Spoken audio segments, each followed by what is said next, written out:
Yesu ashimwe. Turabasuhuje mu izina rya Yesu Kristo umwami wacu. Muri kumwe na Evangeliste Kwizera Jean Pierre. Imana y'amahoro iduhana umugisha. Ninge rero Imana ishimye ko tuganira ku ijambo ry'Imana. Ndagira ngo dusenge hanyuma twumve icyo Imana ivugana natwe mu bihe nk'ibi. Mana, turagushimye mu izina rya Yesu Kristo. Tugushimiye imbabazi zawe, urukundo n'ubuntu tugirira. Izina ryawe nirihimbazwe.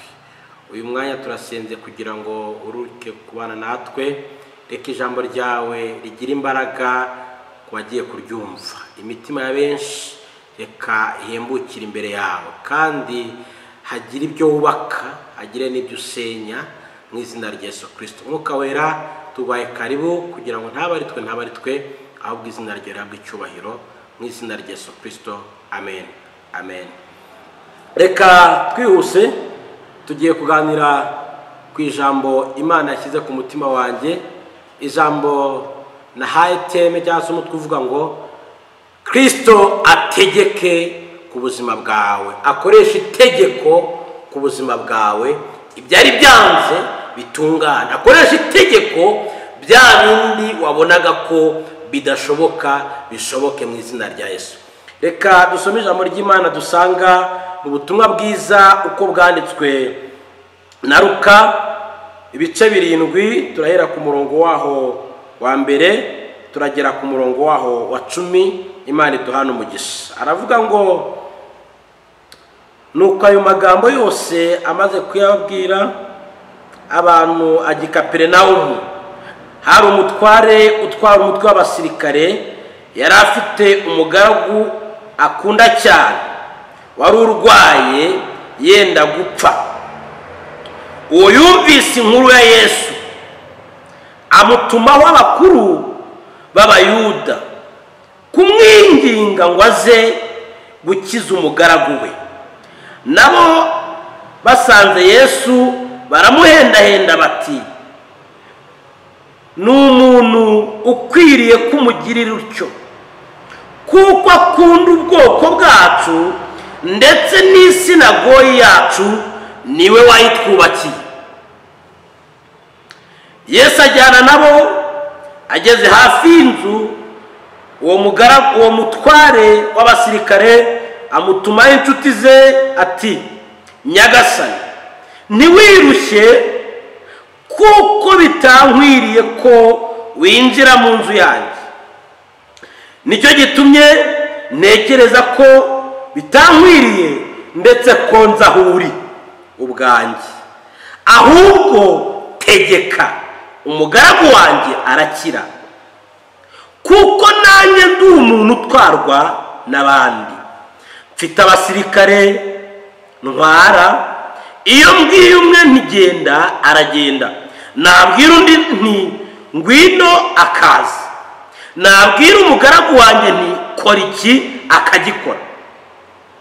Yesu abyumvise aramutangarira, ahindukira abantu bari bamukurikiye ati, ndababwira yuko ntabwo nari nabona kwizera kungana gutya habe no mu Bisiraheli. Izo ntumwa zisubiye mu nzu zisanga uwo mugaragu akize. Imana iduhana umugisha. Yesu nashimwe cyane. Ndagira ngo tugandire kuri iri jambo ry'Imana. Yesu nakoresha itegeko ku buzima bwawe. Twumvise izi nkuru z'uyu musirikare. Uyu ntabwo ari umukristo, ntabwo yasengeraga muri iri torero, ariko yagiraga imirimo myiza. Yesu nashimwe. Imirimo myiza, imirimo y'abera izibukwa imbere y'Imana. Yesu nashimwe cyane. Haleluya. Turi kwijambo rivuga ngo Kristo nakoresha itegeko ku buzima bwawe. Uyu mutware ngo yari yarubatse isinagogi, yari yarubakiye aba bakuru b'itorero, yari yarubakiye urusengero. Iki gihe isinagogi ni urusengero. Imana itugirire neza. Yari afite, mu yandi magambo, yari afite imirimo myiza, ariko ngo amatwi ye yari yarumvise inkuru za Yesu. Mana ishimwe, yari yarumvise gukora kwa Yesu, yari yarumvise imirimo y'Imana, yari yarumvise imbaraga za Yesu. Haleluya. Yari yarumvise ko hejuru y'imbaraga ze, hejuru y'imbaraga asanzwe hari izindi mbaraga zikomeye Yesu Kristo afite. Imana yacu nishimwe. Ngo arangije abwira abayuda, ngarababwira ngo rero nimugende mumbwirire Yesu, nimugende mumubwire azanyirize umugaragu. Uyu musirikare ngo yari afite umugaragu we akunda cyane. Uyu mugaragu ngo yari arwaye yenda gupfa. Mana tugiriye neza. Mu yandi magambo yarageze ku munota wanjye, ariko uyu mugaragu, ariko uyu musirikare yibuka ko hari inkuru yumvise, yibuka ko hari umuntu restaraze de bonne vostiko taraze de bonne sharimo, yibuka ko hejuru y'imbaraga z'abaganga hari imbaraga z'Imana, yibuka ko hejuru y'imbaraga z'abantu hari imbaraga z'Imana. Ngo arangiza mutumaho, nk'abatambyi ngo baragenda basanga Yesu, ngo baramwinginga, baravuga ngo dushingiye ku mirimo yakoze n'ukuri akwiriye ubutabara. Ati dore rwose ni sinagogi n'urusengero rwa aho duteranira uyu munsi niwo watwubakiye. Imana yacu nishimwe cyane. Ngo Yesu arangiza aravuga ngo nimuze, ngaho nimuze tugende tujyeyo. Imana ishimwe cyane. Uyu musirikare we yari yiyizi cyane. Haleluya. Ese wowe uriyizi? Imana itugirire neza. Itekerezeho nanjye nitekerezeho. Uriyizi? Uyu musirikare ngo arangije avuga amagambo akomeye cyane. Ngo Yesu ngo araza azana n'abigishwa be, ngo bageze bugufi hafi y'urwo rugo rwa musirikare, ngo umusirikare arabimenya. Imana itugirire neza. Arabimenya ko Yesu ari bugufi, arabimenya ko Yesu agiye kuhagera. Ngo arangiza abwira abagaragu be, ngo amutumaho abagaragu be, aravuga ngo nimugende mumubwire ngo ntabwo binkwiriye. Aravuga ngo mwigishe. Imana itugirire neza. Ntabwo binkwiriye ko winjira mu rugo rwanjye, ntabwo binkwiriye ko nanjye ubwanjye nza mu maso yawe kuko ndi mubi, ntabwo ntunganye. Kintu abantu bazize muri iyi minsi ya none, ntabwo bagira gutsindwa mu mitima yabo. Uyu musirikare avuga ngo ntabwo binkwiriye, ntabwo nkwiriye rwose, nta nubwo wari ukwiriye kugera mu rugo iwawe. Mana itugirire neza. Nta nubwo ukwiriye kwinjira mu nzu iwanjye. Birashoboka kuba nawe uyu munsi wa none bitewe n'uko wiyizi ubona ko bidakwiriye, ariko reka Kristo uyu munsi akoresha itegeko ku buzima bwawe. Uyu munsi nakoresha itegeko mu kazi kawe. Mana itugirire neza. Uyu mugaragu avuga amagambo akomeye, aravuga ngo ahubwo tegeka. Mana itugirire neza. Ahubwo tegeka, umugaragu wanjye arakira. Mva kwizera yari afite. Aravuga ngo nanjye ndi umuntu utwarwa n'abandi. Aravuga ngo ndetse mfite umutwe w'abasirikare nyoboye. Iyo mbwiwe ngo genda, haleluya, aragenda. Iyo mbwiwe undi ngo naze, nawe araza. Ngo nabwire umugaragu wanjye ngo nakore iki, akagikora. Ngo Yesu ngo yumva ayo magambo. Haleluya. Lito pele vostiko talabini gidestan. Ngo yumva ayo magambo, avuga amagambo akomeye, ngo aramutangarira. Aramutangarira. Ngo ahindukira abari kumwe nawe, arababwira ati ni ukuri sindabona kwizera kungana gutya habe no mu Bisirayeli. Bibiliya yavuze ngo maze ngo abo bagaragu ngo binjiye, ngo izo ntumwa ngo zisubiye mu nzu zisanga wa mugaragu yakize. Mana yacu nishimwe cyane. Ndagira ngo manurire ubuzima bwawe uyu munsi wa none. Ndagira ngo manurire restara bele vosire ko mire ko tarazini maragide sharimora. Manurire ubuzima bwawe. Kristo nakoresha itegeko ku buzima bwawe, nakoresha itegeko mu kazi kawe, nakoresha itegeko muri bya bindi ubona byanze, nakoresha itegeko urava muri ubwo buzima umukiribateri nawe wubake, nawe ushake. Mani tugene nakoresha itegeko, iyo bizinesi yawe yari yaranze irongera ikunde. Imana tugene nakoresha itegeko, ubwo bushomeri umazemo iminsi, haleluya, urajya mu kazi mu izina rya Yesu. Nakoresha itegeko, icyo gisasiro umaze iminsi myinshi uryamyeho urakibyukaho ube muzima. Kristo akoresha itegeko, iyo kanseri iri mu mubiri wawe irakira mu izina rya Yesu Kristo, haleluya. muri ibi biravuga ngo sinzi uko ubigenza, sinzi n'uko ubikora, ariko icyo nzi ni kimwe, iyo utegetse biratungana. Reka manure ubuzima bwawe, Kristo nategeke ku buzima bwawe, Kristo nategeke mu kazi kawe, Kristo nategeke mu rugo rwawe, Kristo nategeke mu bana bawe. Umva, Kristo nategeke la contestile bone kidesta, nategeke iyo ndayakire gutwita nawe ubyare. Ntabwo nitaye ku myaka umaze, ntabwo nitaye ku gihe umaze. Umva, nategeke biratungana kuko ashobora byose. Imana yacu ni ishimwe cyane. Ntabwo Imana yacu ikeneye abaterankunga, nta nubwo ikeneye abayifasha, yo ubwayo irihagije kandi irihariye. Imana yacu ni ishimwe cyane. Nakoresha itegeko, ibyo byaha byakwizingiyeho nakumva birakuvaho. Nakoresha itegeko, izo karande zirakuvaho. Kristo nategeka biratungana.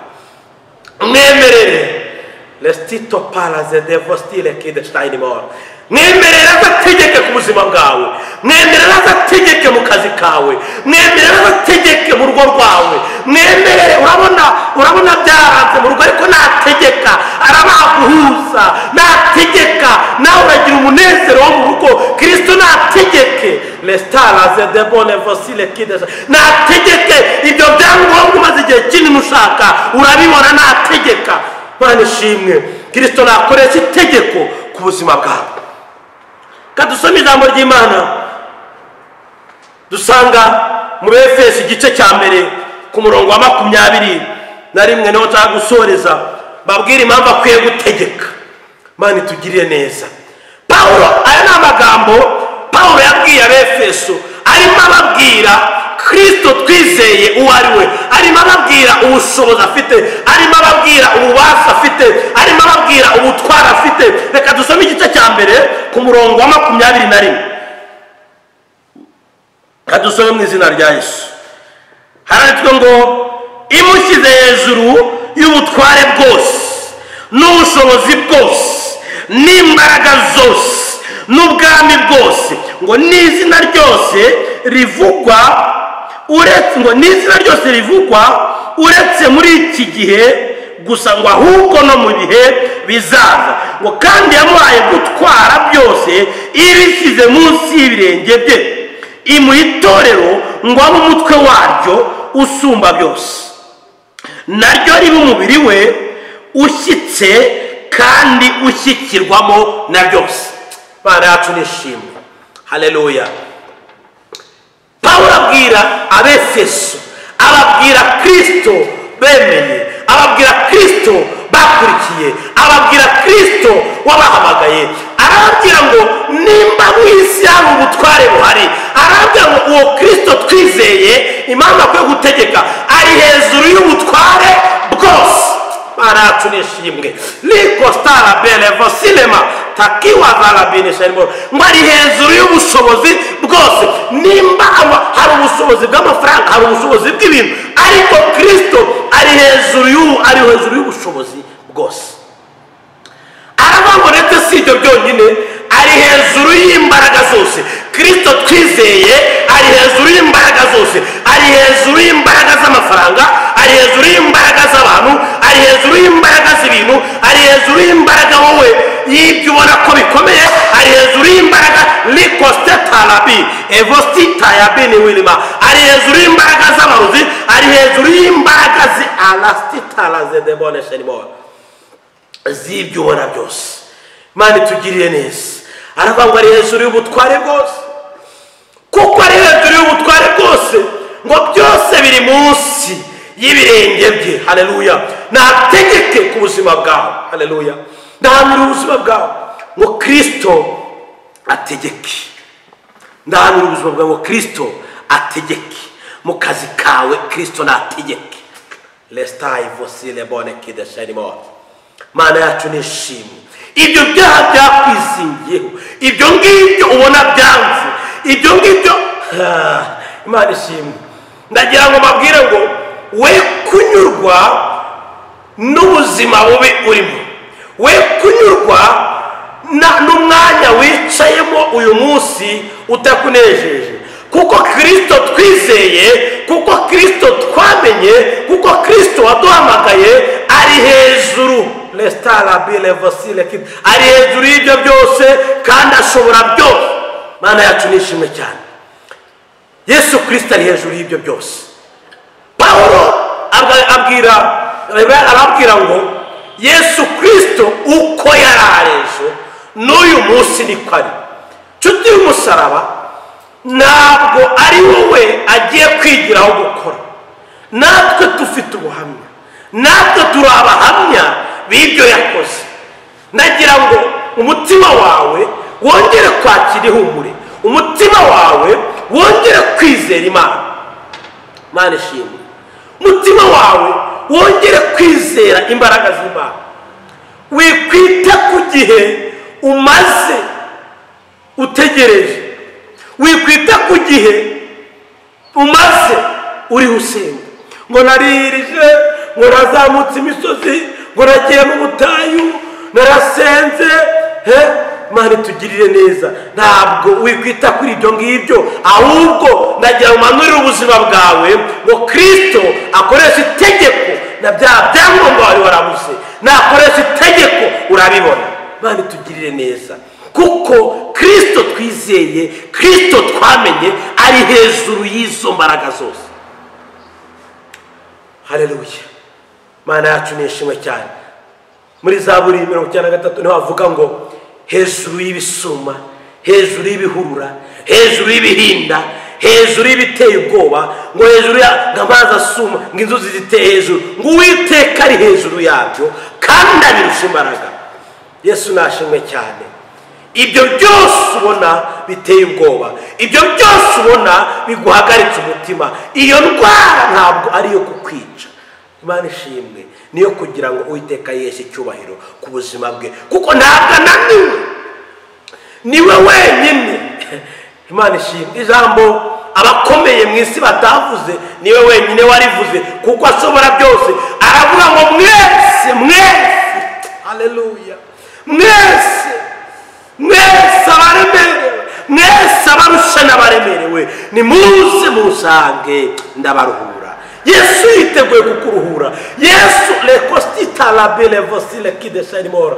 Kuba uri mu rupfubyi, kuba uri imfubyi ntabwo bisobanuye ko ubuzima bwawe bwarangiye. Kristo alakostita la belle mu bushobozi bwe ashoboye kongera kukubaka, ukazavamo umuryango mugari. Imana tugire neza, ukazavamo umuryango ukomeye. Imana tugirire neza. We kwiheba, we kwiganyira, Kristo aje gutegeka ku buzima bwawe. Haleluya. Lekostita la zedebo me elevosta la kidesharimora. We kunyurwa niyo ntebe wicayeho urira buri munsi, barurira wirgurira, ariko nagira ngo mubwire ngo Kristo naza ategeke ku buzima bwawe. Ayo marira umaranye igihe urayahozwa. Imana ishimwe. N'amarira Kristo atahoza. Imana tugirire neza. Nta n'ibikomere Kristo atakomora. Ibyo byose abikoresha itegeko rye. Haleluya. Iyo ategetse gusa biratungana. Iyo ategetse na bya bindi wabonaga bikomeye, na bya bindi wabonaga biteye ubwoba biremera. Iyo ategetse na bya bindi wabonaga byarapfuye byongera kuzuka. Mana yacu nishimwe cyane. Mana yacu nihimbazwe. Tugiye gusenga Imana, tugiye gusenga Imana. Warucitse intege, warurushye, waruremerewe, warusubiye inyuma, uriho ureba igihe umaze utegereje urubyaro. Ni byinshi Imana yavuganye n'abantu benshi bacumujwe n'amasezerano. Imana yavuganye nanjye ntiyasohoza. Imana yabwiye ibintu byinshi ntiyasohoza. ese ubundi gusenga bimaze reka mbabwire Petero yavuze ijambo rikomeye aravuga ngo twakuvaho tukajyayo twari ufite amagambo y'ubugingo. Imana yacu nishimwe cyane. Wiva mu byizerwa, wicika intege, wisubira inyuma, kuko iyaguhamagaye niyo kwizerwa no kubikora izabikora. Uyu munsi wa none kuba ukiriho, kuba ugihumeka umwuka w'abazima ntabwo ari impuhwe z'abantu, ahubwo nuko nuko umugambi w'Imana ugikomeze ku buzima bwawe, nuko umugambi w'Imana ukiri muremure ku buzima bwawe. Imana ishimwe. Nta hantu kure habaho Imana itakura umuntu, kandi nta hantu kure habaho Imana itageza umuntu. Umutima wawe nutuze, umutima wawe nunezerwe. Imana ishimwe. Ntabwo ari wowe uzahora ubabaye, ntabwo ari wowe uzahora ufite agahinda. Imana iduhana umugisha, Imana itugirire neza, kandi Imana ize yongere yubake umutima wawe. Kristo wenyine niwe ushobora kuvura ibikomere biri ahantu twe tutareba, ibikomere byo mu mutima. Nshuti z'umusaraba, nimba hari ikintu kibaho gikomeye muri iyi si, ni ibikomere byo mu mutima. Abantu benshi tugendana ibikomere byo mu mutima, ariko mu bushobozi Kristo afite ubushobozi bwo komora uwo mutima wawe.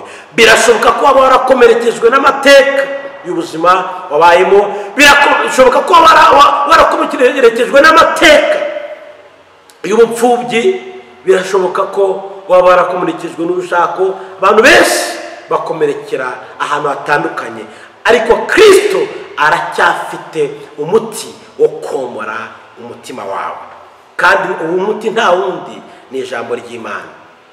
Imana iduhana umugisha, kandi Imana itugirire neza. Reka dusenga Imana dusoza, ariko mu ijambo rimwe, Imana itegeke ku buzima bwawe bya bindi byose wabonaga bikomeye, bya bindi byose wabonaga biruhije, bya bindi byose wabonaga byaranze, haleluya, bya bindi byose wabonaga ko bitakunda, Kristo akoresha itegeko gusa. Kristo akoresha itegeko gusa biratungana. Reka dusenga Imana. Mana mu izina rya Yesu Kristo, resti arabi lekosta arabi nivosile kidesenimora, nyemerera ijambo ryawe urerekereshe imirimo n'ibitangaza. Hari abantu benshi Mwami bakomeretse, nta wundi wo kubomora uretse wowe Mwami. Nasenze mu izina rya Yesu Kristo, uze utegeke, koresha itegeko, utegeke ku buzima bwa buri umwe wese, utegeke Data nyir'ingabo kuri buri kintu cyose uwumvishira ijambo akubwiye. Urakoze ni mu izina rya Yesu kubikoze, mu izina rya Yesu, amen. Shalom, shalom.